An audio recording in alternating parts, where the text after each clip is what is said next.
¿Me escuchan bien, no? Sí, se escucha bien. Bárbaro, bárbaro, genial.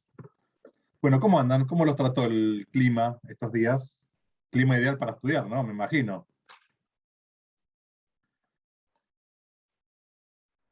Estuvo bueno para leer un poquito. Me imagino, me imagino. Otra cosa no se podía hacer. Bueno, otras opciones había, pero no para estar afuera, digamos. Eh, bueno, vamos a hacer un pequeño párrafo aparte, digamos, de lo que fue la clase nuestra anterior y lo que debió ser la clase nuestra el martes, porque ustedes han comenzado a ver todo lo que es la parte específica de incumplimiento de la obligación. ¿Sí? ¿Por qué digo esto? Que lo separo, porque si no, si yo empiezo a hablar ahora, va a quedar como descolgado eso que yo les dije que les iba a comentar al final de la clase pasada, que era lo relativo a la consignación. ¿Sí? Son unas pocas líneas, pero para que ustedes lo tengan en cuenta. Cuando nosotros hablamos de la parte final de la opción de, bueno, quiero cumplir, pero la otra parte no me quiere aceptar el pago, o la otra parte me es desconocida, o yo tengo serias dudas de que realmente la otra parte tenga legitimación para recibir ese pago, yo puedo ir por la vía de lo que es la consignación. ¿Y consignar qué es? Como hemos dicho en la clase pasada rápidamente, era, bueno, hacer una entrega voluntaria depositando lo que yo tengo en el juzgado. Esa es la idea general. Lo que ocurre es que el código nuevo, como ustedes ya me han escuchado en la clase pasada, incorpora la figura de la consignación extrajudicial. Es decir, al día de hoy, nosotros podemos encontrarnos con la siguiente situación. Hoy es la fecha de cumplimiento de la obligación. Voy a mi acreedor, le digo, quiero cumplir. ¿Por qué? Y porque hoy vence. Si vence y yo no cumplo, a las 0 horas de mañana, yo incurro en mora. Ese retardo, retraso jurídicamente relevante, atribuible a mi persona, entre comillas, imputable a mi persona, que hace que yo no tenga opción después de justificar ese retardo. ¿Por qué? Porque soy moroso. Y si pasa algo con la cosa o la prestación que yo debo realizar y se pierde, por ejemplo, yo, al no haberla entregado en tiempo, forma, modo y lugar, como estaba establecido, asumo los costos y las consecuencias de haberla, por ejemplo, perdida. Y ustedes van a decir, pero ¿cómo es esto? Claro, algo que ustedes deben haber visto el día martes, lo que es la figura del caso fortuito. Esto de, por circunstancias ajenas a uno, yo no puedo cumplir. Entonces, como no puedo cumplir, me eximo de responsabilidad. Claro, pero ojo, te eximís de responsabilidad si vos no estabas antes constituido en mora, es decir, si no debías cumplir antes y pese a eso no cumpliste. ¿Sí? Seguramente lo habrán analizado bien con el doctor ambos, porque es un tema de sus preferidos. ¿Sí? Y vuelvo a la situación con la que comenzamos recién. Yo quiero cumplir. Y mi acreedor me dice, bueno, perfecto, voy. Domicilio de pago es el campo, es el lugar de entrega de las cosas. Perfecto. Estoy ahí con el camión, con los animales, esperando que me abran la tranquera, porque recuerden ustedes algo que estudiaron, o por lo menos leyeron en el primer capítulo de los libros. Uno de los deberes que existen de parte del acreedor es el deber de colaboración, de cooperación, que va de la mano de ese principio general de la buena fe. El principio general de la buena fe, que está en el artículo 9 del Código Civil y Comercial, nos establece una regla básica. Yo tengo que, en todo ámbito donde yo me desenvuelva, tratar de actuar y acreditar que soy de buena fe, para eventualmente no asumir costos que no deba asumir si soy de buena fe.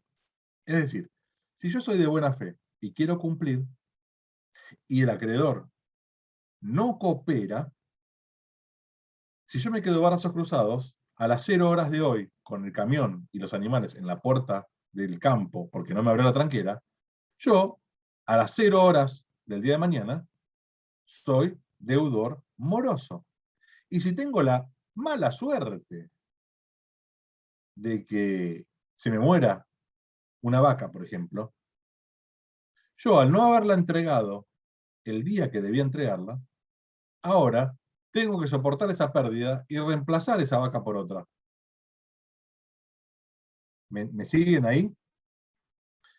Entonces, ante estas situaciones, ¿qué es lo que el código, aplicando, digamos, las reglas de la buena fe que debe regir, le da al sujeto deudor que quiere cumplir? Bueno, una de las formas para tratar de cumplir es el tema de la consignación judicial. Y esto que hemos dicho en la clase pasada, ¿qué es la consignación judicial? Es el depósito, perfecto, es el depósito de las sumas de dinero o de las cosas que yo debo entregar. Perfecto. Ahora yo les pregunto a ustedes, en realidad estoy viendo a 1, 2, 3, 4, 5 nada más, 5 caritas, después el resto me están ninguneando sin la imagen de la cámara. Yo tengo las cabezas de ganado, ¿sí? Y si no actúo rápidamente, voy a perder. Pierdo por ser moroso y tengo que soportar los intereses o daños y perjuicios que se generan, ¿sí? Y específicamente también la pérdida de esa cabeza de ganado, como les dije. Entonces, me consulta a mi cliente y le digo, no, tenés que iniciar rápidamente una consignación judicial. ¿Por qué consignación judicial? Y sí, porque tenés que depositárselo al juez y hacerle saber al juez que vos querés cumplir y que tenés toda la prestación lista para ser cumplida, tal cual como está establecida en la obligación, principio de identidad, integridad. ¿Recuerdan? ¿Sí? Ausencia de fraude, localización, puntualidad, principios del objeto del pago, ¿sí? Y decirle al juez, señor juez, yo quiero cumplir, pero no me dejan. Bueno, ¿cómo hago? Me dice mi cliente. No, usted consigna, perfecto. Va con el camión, con todas las vacas atrás, ¿sí? Lo estaciona en la puerta del juzgado. Señor juez, vengo a consignar. ¿Cómo consigno? Esta situación que es hasta tragicómica, ¿sí? Porque están imaginando, imagínense que alguien venga con un camión lleno de vaca y se lo ponga delante de tribunales, ¿sí? En el fuero de familias todo es posible, ¿sí? Pero, digamos, en cualquier fuero, le ponen eso. Y viene un abogado y dice, vengo a consignarte acá las vacas, perfecto. ¿Cómo deposito las vacas? Porque si es todo mediante depósito a la orden del juzgado, ¿sí? ¿Qué hago? Le digo al juez, señor juez, tome, acá tiene la llave del camión con las vacas. ¿Qué necesito yo? Es una pregunta que estoy haciendo. O sea, ¿qué es lo que piensan ustedes? Necesito algo básico, que es que si yo no puedo depositar, entre comillas, en el banco, porque la regla es todo depósito va en el banco, sí, perfecto, pero aquello que es un bien cierto, ¿cómo lo deposito? Si es una joya, si es un reloj, ningún problema, señor juez, lo deposito, lo entrego en la orden del juzgado, y lo guarden en caja fuerte de secretaría, con acta de secretaría, y se terminó. Pero con tantas cosas así, o si fuera la entrega de una obra construida, ¿qué hago? Bueno, señor juez, consigno y, dado que usted no tiene espacio en el juzgado para meter estas 32 vacas que tengo en el camión, por obvias razones, ¿sí? Me constituyo yo en depositario. Esa es una opción. O le digo, señor juez, por favor, establezca un lugar donde depositarlo. Por ejemplo, la asociación ganadera, ¿sí? O un establecimiento, ¿sí? En donde se pueda depositar o que se rente en función de la entrega temporal de esos bienes. Esto tiene que ser entendido, expliqué un caso que es grotesco, pero fue un caso real esto, que yo lo viví cuando apenas, todavía no estaba recibido. Estaba yo en mesa de entradas cuando viene un abogado y me da un escrito y me dice, quiero consignar, y toma la llave del camión y, y estaban las vacas afuera. ¿Sí? Bueno, por eso digo, todo lo que ustedes piensen que no es posible, generalmente lo van a ver, lamentablemente. El tema es que ustedes sepan cómo responder. ¿Sí? Y cuando nosotros le decimos, puntualmente yo, por la metodología de estudio, cuando nosotros le decimos, no busquen casos aislados, busquen casos de la realidad, es porque la realidad supera la ficción. El tema está en que ustedes sepan distinguir los supuestos. ¿Para qué? Para que ustedes digan, bueno, esto no es posible. ¿Por qué? Porque si yo lo dejo a la deriva, al sujeto que quería cumplir, va a ser responsable si hay pérdida. Si yo lo dejo a la deriva al objeto que debo depositar y no lo cuido, también soy responsable, porque no lo cuidé. Entonces, ¿qué me va a convenir, por ejemplo? Y decirle al juez, señor juez, yo quiero ser depositario judicial. Me constituyo un depositario judicial. Me hago responsable del cuidado de las cosas hasta que usted defina por sentencia, o eventualmente que lo acepte la otra parte, la recepción de la cosa por parte del acreedor. ¿Y por qué me va a beneficiar esto? Primero porque no hay mejor eh, persona responsable que el dueño de la cosa, o por lo menos es un principio hasta de lógica, ¿no? Que va a cuidar la cosa que tiene que entregar. Y por otro lado, si se constituye depositario, hasta puede cobrar en función de que él es depositario de la cosa, ¿sí? Porque está cuidando cosas de terceros que ya puso a disposición del juzgado y que ya denunció que es de terceros. Entonces, fíjense cómo se abrió el panorama ahí. Por eso, cuando les cuento esta historia, tengan en cuenta que no siempre, cuando se habla de consignación, es dinero. Y hay muchas veces que las cosas que se pretenden consignar tienen corta vida. Son cosas perecederas. Son cosas que por ahí temporalmente se mueren. Y no estamos hablando de animales. Hablamos de comestibles, por ejemplo. Entonces, en muchos casos, la consignación también va a permitir al sujeto deudor no solo, en principio, liberarse a priori de toda responsabilidad si después se acredita que realmente quiso cumplir y que cumplió conforme estaba establecido en la obligación, sino que además esto, en caso de cosas perecederas, me va a permitir a mí decirle al juez, señor juez, mire, yo lo consigné, pero esa cosa se va a perder en el tiempo si se sigue conservando así. ¿Por qué? Porque necesita cadena de frío. Supónganse que es alimento pescado, que necesita permanentemente refrigeración. Si no hay un cuidado, esa mercadería se pierde. Y después, ¿cómo acredito yo que estaba en buen estado cuando la consigné? Se me va a complicar a mí. Entonces le puedo decir al juez, señor juez, mire, ante esta prestación o esta cosa que forma parte del objeto de la obligación, va a morirse en breve si no tiene los cuidados o por su propia naturaleza, ¿sí?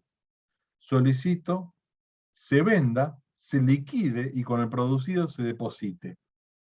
Todo eso, ese depósito, o sea, cuando se vendan las cosas, esa plata queda depositada en el juzgado y sustituye el objeto principal. ¿Por qué? Porque si no se perdía. ¿Se entiende? Fíjense todo lo que generó el proceso de consignación, que se resuelve en lo siguiente: sea plata, dinero, sea un objeto duradero en el tiempo, o sea un objeto no perecedero, ¿sí? Si yo insté la consignación y el juez resuelve favorablemente, ¿sí? Yo no asumo ningún costo en lo que hace a, por ejemplo, los gastos de mantención de la cosa, los gastos de cuidado o eventualmente si hay algún perjuicio de la cosa. ¿Por qué? Porque logré sacarme la responsabilidad que me iba a caber si yo no actuaba diligentemente. Y este actuar diligentemente es algo que seguramente lo habrán escuchado, alguno que lo habrá recursado lo tiene represente, y si no lo van a escuchar mucho, que es la culpa. La culpa como ausencia de las diligencias necesarias que exige la naturaleza propia de la obligación, con relación al tiempo, a las personas y al lugar. Entonces, ya tenemos ahí plantada la figura de la consignación judicial. Por otro lado, el código crea lo que les dije en la clase pasada, rápidamente, la extrajudicial, que es en una escribanía. En una escribanía en donde yo puedo consignar solamente dinero. Es decir, crearon una figura igual a la judicial, ¿sí?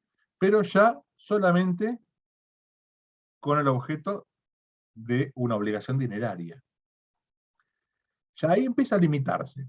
O sea, ya los supuestos son más reducidos en la extrajudicial. El problema tal de la extrajudicial es que, si bien la idea es, bueno, yo trabajo en función de esto y le digo, quiero cumplir. ¿Quiero cumplir cómo? Entonces voy a la escribanía y le digo, señor escribano, quiero consignar extrajudicialmente esta suma de dinero que debo yo entregarle a mi sujeto acreedor. El escribano, ¿qué hace? Notifica, a la par que yo notifique, notifica al acreedor y le dice, mire, hay un proceso de consignación extrajudicial, tiene a su disposición el dinero de tal obligación. Y ahí pueden pasar varias cosas. Puede aceptarlo, el monto, y acepta el procedimiento extrajudicial y acepta el monto, en cuyo caso, ¿sí?, la obligación se extingue. Pero puede pasar que el acreedor no acepte el procedimiento porque dice, mire, usted me consignó extrajudicialmente, pero debía consignarme tal cosa más, y no está cumplido el principio de integridad. No obstante, me llevo el dinero. ¿Y qué está haciendo? Una aceptación de pago parcial, con reserva de reclamar el resto. Es decir, la consignación extrajudicial ni siquiera evita el juicio posterior, porque va a ser reclamado.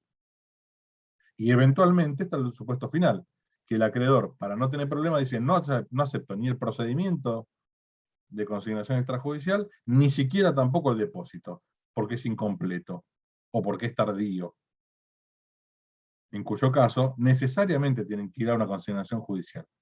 Cuando yo les dije la clase pasada que el instituto, si bien fue bien ideado, no ha tenido quizás la repercusión práctica esperada, es por esto.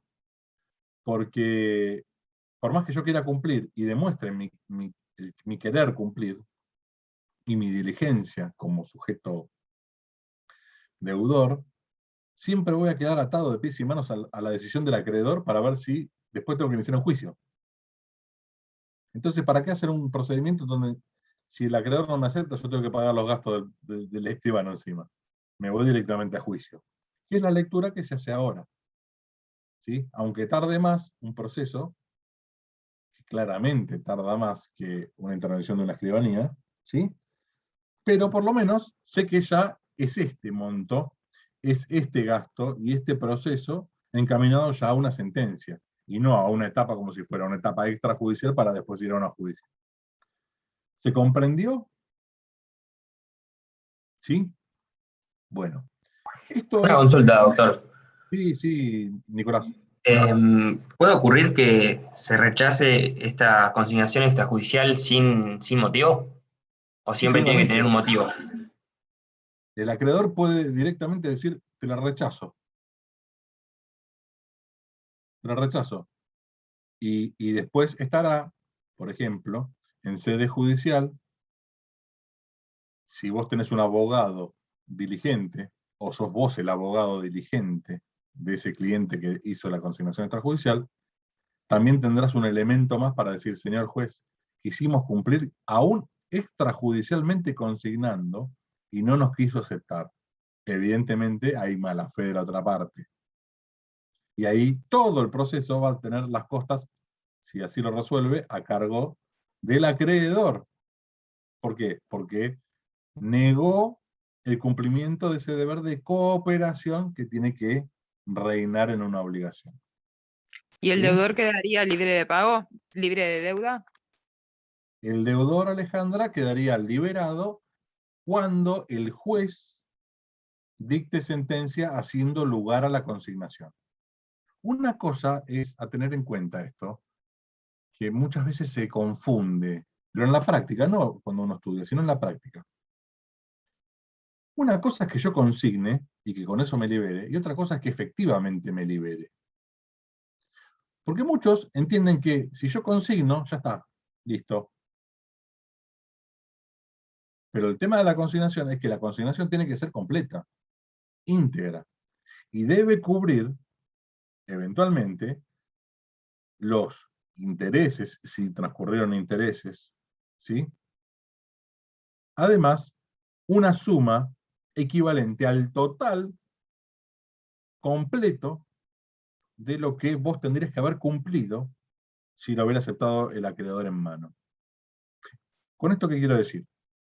Si la deuda es de 10.000 más intereses, y yo deposito 10.000, porque es el capital, y digo, hay consignación, claramente esa consignación no va a ser aceptada. ¿Por qué? Porque le falta algo, el accesorio. ¿Se entiende? Recuerden algo que les dije en la clase pasada y que va de la mano de lo que es obligaciones dinerarias. Lo accesorio siempre sigue la suerte de lo principal, y si el acreedor cuando recibe un pago no hace reserva de reclamar lo faltante, se entiende que si se paga capital, se pagó toda la deuda. Entonces, en la consignación, vos tendrías que cumplir con los intereses más el capital, si fuera dinero. O, eventualmente, con las cabezas de ganado, ¿sí?, establecidas, más, eventualmente, los gastos de depósito o custodia de ese ganado. Y después, eventualmente, esto podrá ser reclamado a la otra parte en función de si yo fui depositario o no judicial. ¿Sí? Esto ya parece ser muy técnico, pero está bueno que yo se lo transmita porque no está en los libros, digamos, entendida la mecánica así como juega. Y estudiarlo todo así de corrido, hay veces que los hace dudar, y ante la duda, en la práctica se nota cómo se pierden los juicios de consignación. Siempre, siempre, siempre la regla es, si yo deposito, tengo que depositar el todo. El todo para que cubra absolutamente todo, los gastos y todo, más los intereses. Y después que el juez acepte ese todo, ¿sí?, la consignación va a ser válida desde la fecha que yo la promoví, la demanda. Porque estaba completa. Pero si yo no hubiera hecho el depósito del todo, y viene la otra parte y me dice, no, mirá, Dominoni, vos me depositaste 10.500 pesos, pero eran 10.600. Uy, no me di cuenta. ¿Para que te deposito los 100 pesos de más? Porque estoy salvándolo dentro del proceso para que la consignación no se caiga. Perfecto, no se va a caer, el juez le va a hacer lugar. Pero si yo no la hice íntegra, la consignación va a surtir efectos desde la sentencia. Y fíjense, desde la demanda hasta la sentencia pasan normalmente de 1 año a 1 año y medio, promedio. En ese año y medio, si pasaron cosas, como alguna vez algún presidente dijo, pasaron cosas, ¿sí?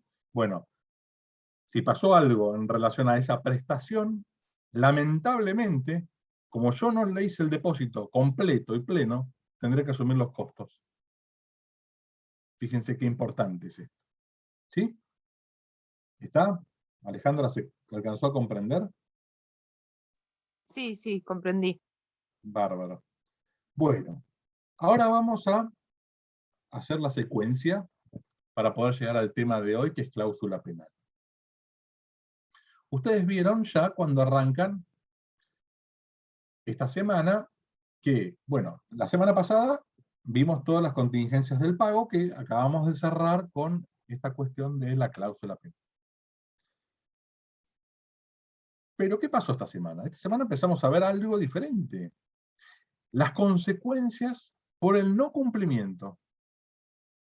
Consecuencias por el no cumplimiento que me exima a mí de responder, o las consecuencias del no cumplimiento que hagan que yo deba responder. Dentro de las que yo me eximo de responsabilidad, claramente es lo que vieron con el doctor Ambos, el caso fortuito. ¿Sí? Un caso, como se denomina técnicamente, externo, ajeno al deudor, que por un hecho imprevisto o aún previsto, inevitable, ¿sí?, afecta el cumplimiento de la obligación y hace que yo no la pueda cumplir, y que cualquier otro en mi lugar tampoco la pueda cumplir. Esa es la clave del caso fortuito. Ahora bien, el caso fortuito, como ya habrán visto, exime de responder en la medida que el deudor que lo invoca, porque no lo va a invocar el acreedor el caso fortuito. ¿Por qué? Porque es acreedor, está esperando que le cumplan, ¿no?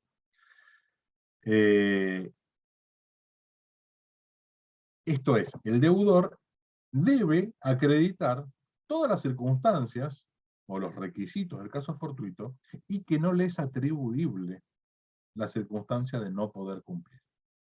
¿Por qué?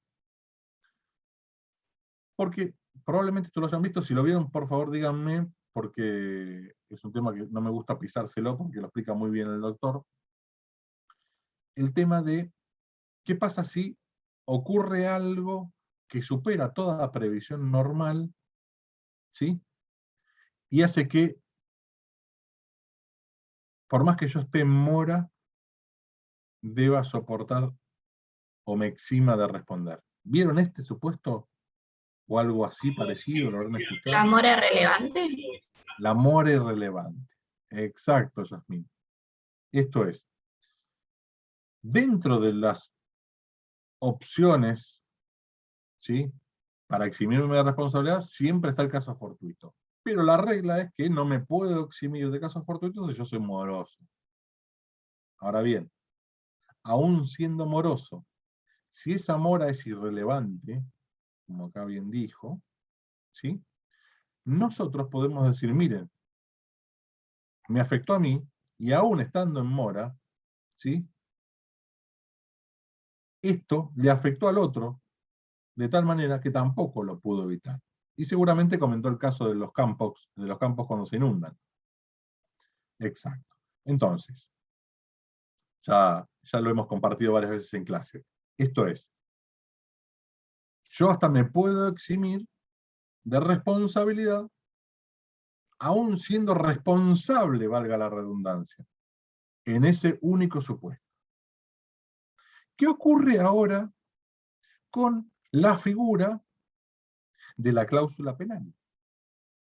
Esto que a priori se dice cláusula penal, inmediatamente me voy a pena, condena, situación, en donde, por ejemplo, yo, si no cumplo, tengo que soportar un costo de ese no cumplir.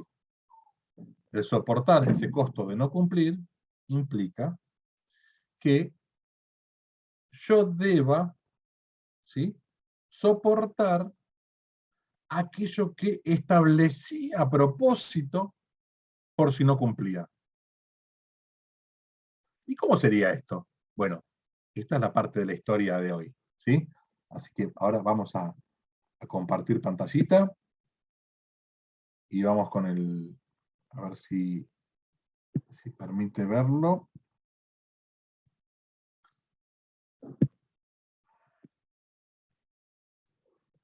Alcanzan a ver, ¿no?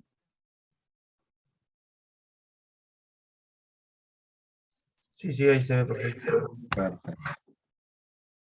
Denme un segundito.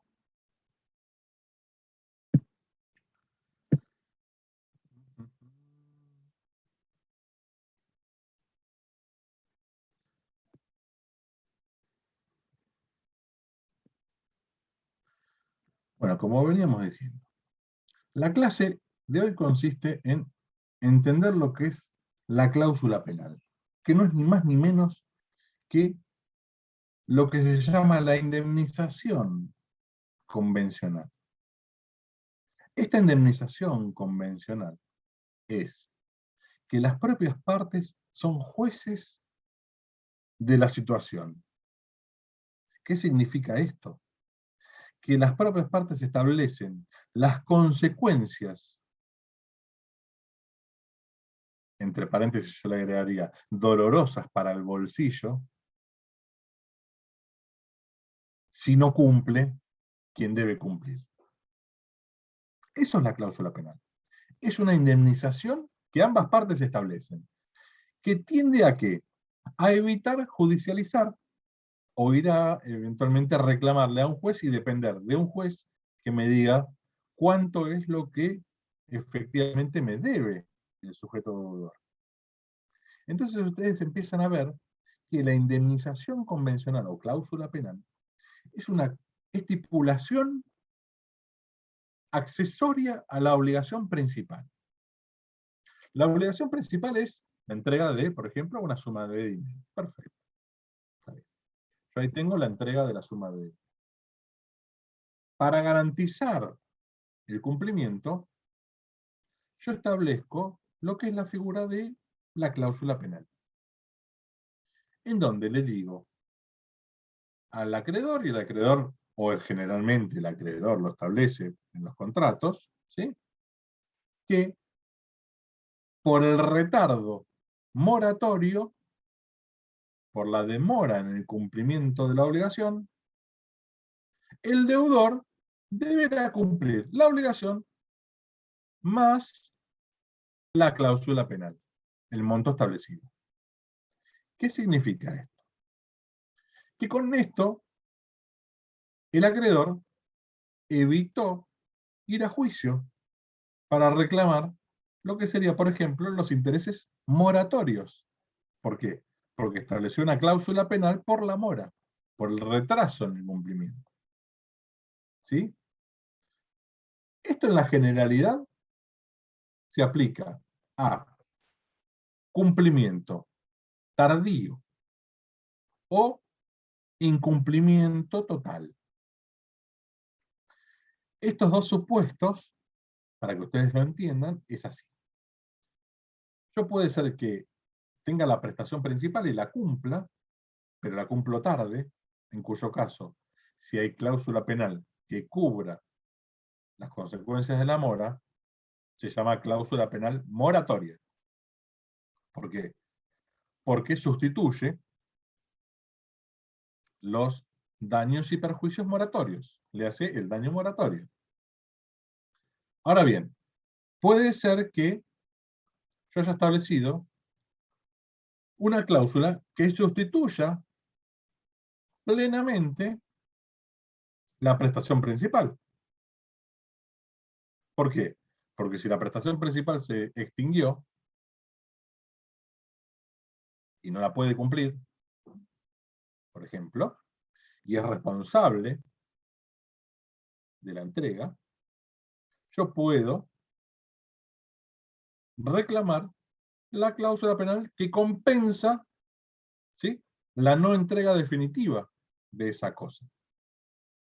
Fíjense que lo que yo les estoy hablando así, y a veces que les marco con acento algunas palabras, es para que ustedes vayan viendo, ¿sí?, las posibles variantes que empiezan a existir dentro de lo que es el instituto de la cláusula penal. ¿Y por qué esto es necesario? Porque, como acá ven en la filmina, ¿sí?, la cláusula penal en sí tiene dos funciones muy claras, ¿sí? La función compulsiva, que es ya de por sí en el propio artículo de inicio, que es el 790, ¿sí?, establece que tiene ese objeto, o el objetivo, ¿sí?, de que si se retarda o no se ejecuta la obligación, debo soportar un costo. ¿Sí? Por eso dice, La cláusula penal, fíjense, es aquella por la cual no está diciendo qué es la cláusula penal, dice la función del propio código. Es aquella por la cual una persona tiende a asegurar ese cumplimiento de la obligación. Al tender a asegurar ese cumplimiento, está coaccionándolo mentalmente. Imagínense, tenés que cumplir como el pajarito, ¿vieron la propaganda esa que te hace el pajarito, que te hace la cabeza? Bueno, tenés que cumplir, porque si no cumplís, tenés que soportar estos costos. Esto sería la función compulsiva, que va de la mano de lo que es la función indemnizatoria también, o la otra arista de la cláusula penal, que es que tiene el carácter de ser netamente sustitutivo de la indemnización de daños y perjuicios. ¿Sí? Esto, ¿por qué es importante entenderlo? Si yo tengo una cláusula penal que va a regir en la obligación, la cláusula penal puede ser, como yo les dije antes, una estipulación accesoria que prevea que si hay incumplimiento, debe entregarse la prestación principal, por ejemplo, más la cláusula penal por lo tardío de la prestación, que sería la cláusula penal moratoria. Si hay incumplimiento total y definitivo, yo puedo reemplazar, obviamente, la prestación esa que no se me va a cumplir más porque no me quiere cumplir, por el monto de la cláusula penal compensatoria, que indemniza, en realidad, establece el resarcimiento de aquello que no entregó. Es el equivalente a lo que no entregó, que las partes ya preestablecieron en un monto determinado. Fíjense, evita un juicio, claramente. Y también puede ser posible que, supónganse que se estableció que haya una obligación en donde debía ser entregada la cosa el día 1 de septiembre. En caso de no entregarla el 1 de septiembre, a partir del día 2, empieza a regir una cláusula penal de 500 pesos por día. Y llegamos al día 10, que es hoy, y todavía no cumplió. Pero pasó algo. ¿Qué pasó? Por ejemplo, le robaron la cosa. Y el sujeto era deudor moroso. Ya, perdió la cosa. Se le destruyó. ¿Sí? Por una circunstancia de, por ejemplo, un accidente de tránsito, tenía que entregar un auto. En estos casos, nosotros vemos que hubo un retardo en el tiempo desde el día 1 al día 10. Es decir, hubo 10 días de mora. Pero el día 10 murió el objeto principal. Entonces, hoy se reemplaza ese objeto principal por la cláusula penal compensatoria. Y este es el único caso en donde se pueden acumular cláusula penal compensatoria más moratoria. ¿Por qué? Porque rigieron en 2 instancias diferentes. Lo que no se puede, y esto antes de entrar en el instituto en sí, es, si yo tengo la cosa, reclamar la cosa más la cláusula penal compensatoria, porque ahí habría un enriquecimiento de mi parte si yo lo recibo. Estaría recibiendo la prestación principal y el sustitutivo de la prestación principal. Es decir, recibiendo 2 veces por algo que tendría que haber recibido una. ¿Sí? Entonces, de esto que les dije, fíjense lo que les voy marcando en esta filmita. ¿Por qué es importante entender el tema? El tema está realmente, esto por eso por ahí no me extiendo mucho más, porque es un tema quizás de los más lindos que ustedes tengan en la materia. Vieron que la materia es bastante particular, está buena todo, pero es bastante particular, tiene algunas cosas que para estudiarlo ahora, digamos, en segundo año, requiere, ¿sí? Cierta concentración y concientización. Bueno, Es un tema muy lindo dentro de la materia porque es ágil, ¿sí? Entonces, para hacerlo más ágil, yo les puse acá como disparadores para poder llegar a entenderlo. El primer punto que ustedes tienen que entender es de que esta cláusula penal es importante porque desempeña un rol fundamental. El rol fundamental es sustituir el alea de la decisión judicial. Es decir, yo puedo decir que este auto, supónganse que, lo tengo a Ezequiel Agostinoni. Hola Ezequiel, buen día. Lo tengo justo acá abajo, entonces arreglamos con Ezequiel, yo soy un amante de los autos antiguos y le compro un Ford Falcon 70, que él tiene en excelentes condiciones. Perfecto. ¿Cuánto vale el Ford Falcon 70? Y el Ford Falcon, un valor real del auto, pueden ser 5.000 pesos. Pero lo que pasa es que el auto de Ezequiel vale una buena plata porque es un auto de colección y es del club del Ford. Entonces me lo vende a mí a $3.000, que es un valor normal que hoy en día puede tener un Falcon de ese modelo. ¿Sí? Si yo no recibo la prestación, o sea, yo no recibo el auto, que él debía entregármelo hoy, porque me dijo, no, Facundo, yo lo voy a ilustrar todo el auto para entregártelo brillante. Yo le cumplí con la prestación, le di la plata ayer, y estoy esperándolo hoy, y hoy no trae el auto. Y tengo la mala suerte de que él trayéndolo a casa, lo chocan, ¿sí? Tengo que demostrarle al juez que el auto, el valor, y que antes no había tenido ningún accidente, que estaba inmaculado, que no tenía remaches ni nada, justifican que realmente valía tanta plata. Hay que justificarlo, porque requiere una buena actividad probatoria. Si yo hubiera establecido con Ezequiel que en caso de no entregármelo, y siendo Ezequiel un incumplidor total de la obligación, tuviera que cumplir la cláusula penal, yo ya lo hubiera establecido, por ejemplo, si no la entrega, en $3.500. En cuyo caso Ezequiel ahí ya tendría más todavía que cumplir y pagar, porque lo hemos establecido entre él y yo. Y esta es la sentencia que nos rige a nosotros.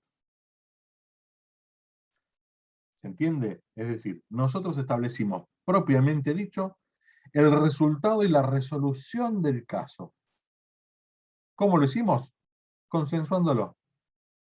Y evitamos que caiga en un juzgado que por ahí el juez es reticente a otorgar indemnizaciones altas, o, por el otro lado, en un juzgado que es displicente y que establece montos alocados, que me va a llevar un largo trecho el tema del proceso, porque seguramente si establece montos altos, Ezequiel va a ir a la Cámara a apelar y me va a tardar todavía más.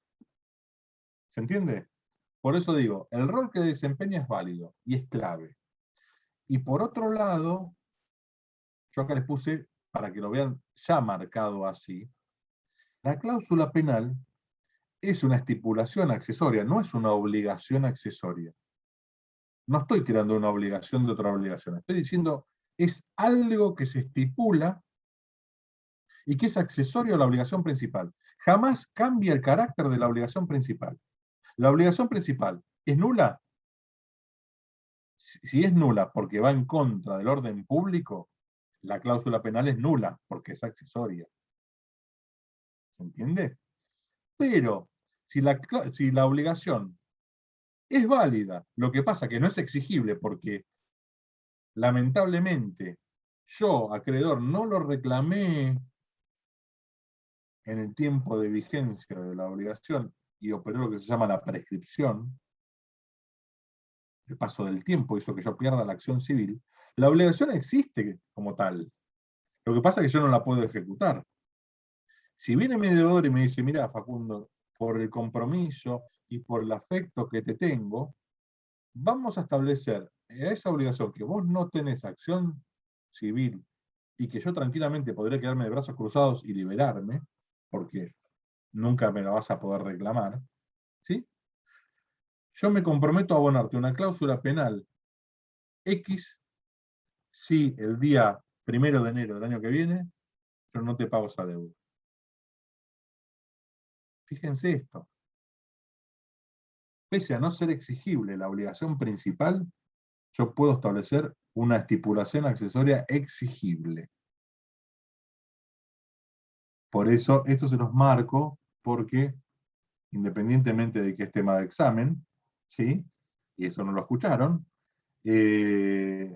siempre hay que tener en cuenta de que toda obligación accesoria sigue la suerte de lo principal. Si la obligación principal es inválida, la obligación accesoria es inválida. Pero acá tenemos una casi excepción en donde yo podría validar una obligación que no la puedo ejecutar, por ejemplo, porque una obligación, fíjense, yo llevé adelante un juicio en donde la tengo, pero atada la situación. Yo sé que lo gano. Pero lamentablemente mi abogado se olvidó de producir prueba. No la ofreció ni la produjo. El contrato es válido, el relato de los hechos es válido, la relación vincular está acreditada, el deudor reconoce la deuda, todo, ¿sí? Pero el juez rechaza la demanda porque no proveyó. Perdí. Yo no tengo opción de reclamarla de vuelta y decir, señor juez, voy a iniciar una nueva demanda con toda la prueba. ¿Por qué? Porque existe el principio del ne bis in idem. Ustedes lo habrán visto en penal 1, y si no es, no se puede juzgar dos veces por la misma cosa, el mismo hecho, la misma circunstancia.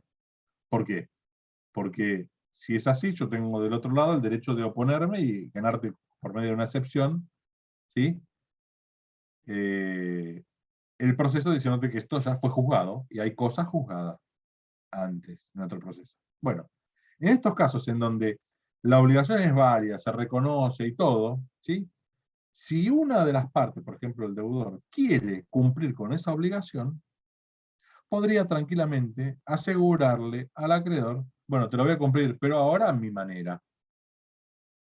¿Cuándo? Y te lo pago el 1 de enero de 2021, de 2023, perdón, con una cláusula penal. Me comprometo a pagártela y si no te entrego la cláusula penal. ¿Es válido? Es válido. ¿Sí? Acá les hago dos preguntas rápidas. ¿Es preventiva? ¿Es una liquidación anticipada? La cláusula penal, ustedes tienen que tener en cuenta algo. Cuando leen el tema, se dan cuenta que rápidamente ustedes están liquidando y ya determinando cuál es la indemnización que les va a caber si se atrasan en cumplir o si no cumplen definitivamente. ¿Es una liquidación anticipada? Claramente que sí. ¿Es preventiva? Claramente que sí. Yo prevengo las consecuencias del incumplimiento y establezco los montos que debe satisfacerse. Si no se satisfacen esos montos, tendré que ir a juicio si yo no establezco la cláusula penal. Esto de suple la indemnización me da posibilidad de elegir qué ocurre con el incumplimiento. Esto es lo que yo les decía antes, cuando arrancamos. ¿Qué es lo que me sirve a mí o qué es lo que yo tengo que tener en cuenta? Yo tengo que analizar, primero, si el cumplimiento que se pretende hacer o el incumplimiento que yo pretendo reprochar es total o parcial. Si no se va a cumplir en forma definitiva, obviamente hay un incumplimiento total y absoluto, en cuyo caso hay una cláusula penal compensatoria. Compensa por la no entrega de la obligación principal. Ahí estamos refinando el concepto de lo que habíamos arrancado a hablar hoy. Compensa la no entrega de la prestación principal. Yo puedo reclamar el cumplimiento judicial de la cosa, más daños y perjuicios, o puedo directamente reclamarle la cláusula penal compensatoria que sustituya la cosa, por ejemplo. Si es parcial, hay que ver qué es lo que entregó. También me entrega el 70% del dinero que tenía que cubrir, ¿sí? Evidentemente, yo puedo asegurar que ante el incumplimiento total me sustituya todo, y ante el incumplimiento parcial me sustituya tal monto en la proporción de, por ejemplo, 70-30. ¿Qué es esto? Esto lo puse como un monto ideal, ¿no? ¿Qué es esto? Las partes pueden hacer absolutamente todo lo que quieran. Son dueños y señor de esta relación jurídica en la medida en que no establezcan nada contrario a la ley y las buenas costumbres. Y obviamente al orden público. ¿Sí? También está el tema de que ustedes tienen que analizar si la entrega es defectuosa o no. Porque como dice el artículo 792, ustedes van a ver, ¿sí? Si alguien tiene ahí el artículo a mano, y si quiere leerlo, me colabora. Si no, lo sigo explicando.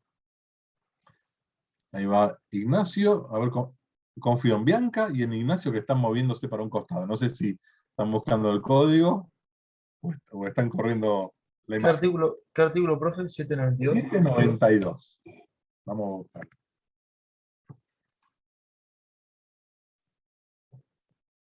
Fíjate cómo se intitula. Incumplimiento.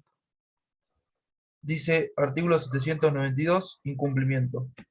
El deudor que no cumple la obligación en el tiempo convenido debe la pena, si no prueba la causa extraña que suprime la relación causal. Punto, ahí. Punto. Pará, quédate ahí, Sí. quédate ahí. Ok. ¿Qué significa esto? Significa que siempre es responsable salvo caso fortuito. ¿Sí? Lo que vieron ustedes el día martes. Por eso, si no prueba causa extraña, caso fortuito o fuerza mayor, que para el aspecto, para la situación es la misma. Es decir, yo no puedo cumplir por esta circunstancia o eventualmente por otro. ¿Sí? Dale, continúa. La eximente del caso fortuito debe ser interpretada y aplicada restrictivamente.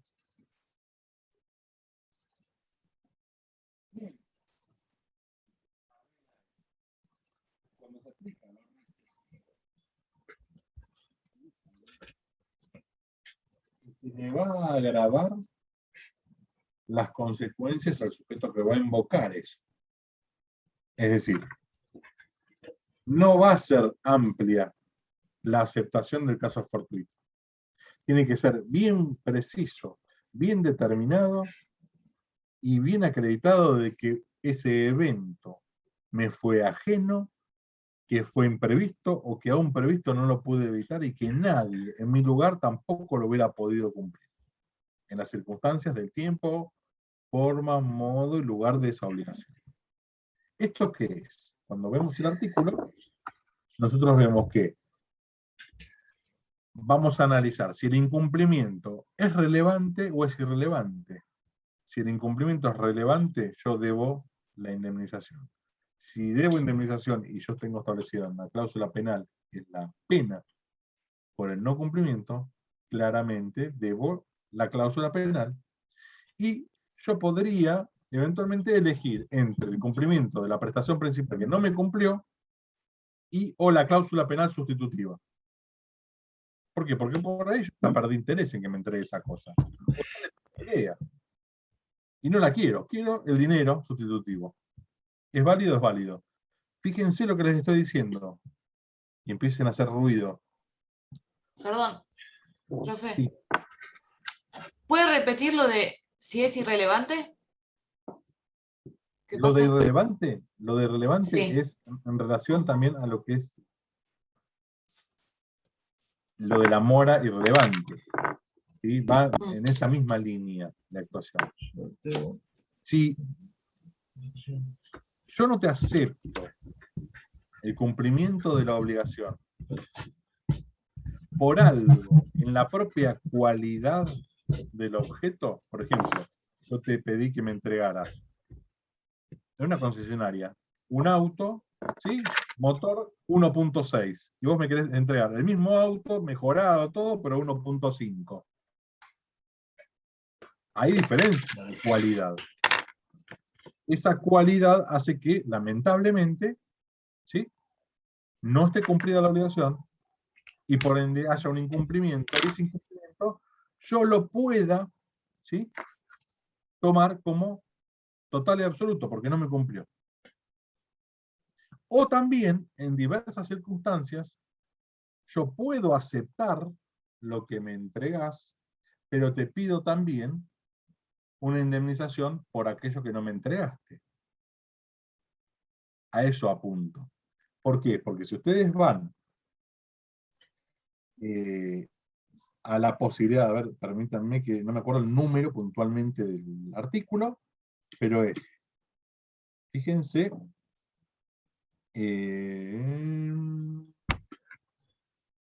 la obligación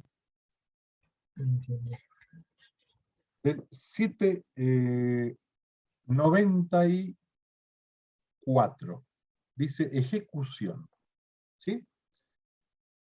Para pedir la pena, y el acreedor no está obligado a probar que sufrió perjuicio. Es decir, yo tengo establecida una indemnización y a mí no me interesa probar si tengo o no perjuicio. Pero si es un perjuicio que es relevante a los efectos de la obligación, ¿sí?, yo podría decir, no, yo sufrí este perjuicio además. Sí. ¿Y qué pasa? En estos casos existía algo ya en el Código Viejo y que sigue estando rigiendo el día de hoy, que es que si yo ya tengo establecida la cláusula penal y el monto de la cláusula penal, puedo decir, ahora, con el paso del tiempo y con la inflación que tenemos en Argentina, el monto que establecimos no me sirve. Entonces ampliamos el monto de la cláusula penal. Bueno, sí. No puedo. Lo que tengo que hacer en ese caso eventualmente es exigir el cumplimiento de la indemnización. Y la otra parte me va a decir, mire, le cumplo la cláusula penal. Esto que parece un trabalenguas, lo vamos a terminar de cerrar la clase que viene, que nos toca justamente la parte de patrimonio y ejecución. ¿Sí? Esto es para que ustedes por lo menos tengan, ¿sí?, la entrada a lo que es el instituto. ¿Sí? Entonces, para que ya cerremos un poco la idea. ¿Sí? Tenemos los dos tipos, la cláusula moratoria y la cláusula compensatoria. Ya sabemos que la moratoria, la mora es, ¿cuáles son los elementos de la mora? El retardo, la atribución o imputación, ¿sí?, de ese retardo al sujeto que debía cumplir, y la constitución en mora. Bueno, todo ese proceso se generó y como se atrasó y es relevante su incumplimiento y atribuir a esa persona, cumple con la cláusula penal moratoria. Y si pasara lo mismo, pero es un incumplimiento definitivo, es la compensatoria. ¿Sí? Dentro de los caracteres, yo les voy a dar dos, nada más para refrendar todavía la situación, todo lo que hemos analizado, y dejar la parte final para ya hablar de la ejecución de la clase que viene. El primer carácter que tiene es que es accesorio, como yo le dije. Acá se establece como el 802 dice, si la obligación principal se extingue sin culpa del deudor, queda también extinguida la cláusula penal. En algunos lados, fíjense acá, si me ven ahí donde estoy marcando, ¿sí?, se habla de que se trata de una obligación que no es autónoma, sino dependiente de otra principal. En realidad, es una estipulación, ¿sí?, que va a regir gravitando con la obligación principal para que se cumpla ese objeto principal. ¿Sí?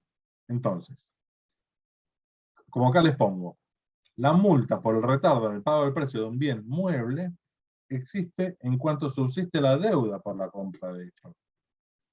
Si se extingue la obligación principal sin culpa, se extingue también la cláusula penal sin culpa. Es decir, por caso fortuito. Y la interpretación es lo que vos leíste recién. Ante la duda sobre la existencia o alcances de la cláusula penal y el beneficio que le pueda llegar a generar al deudor, ¿sí?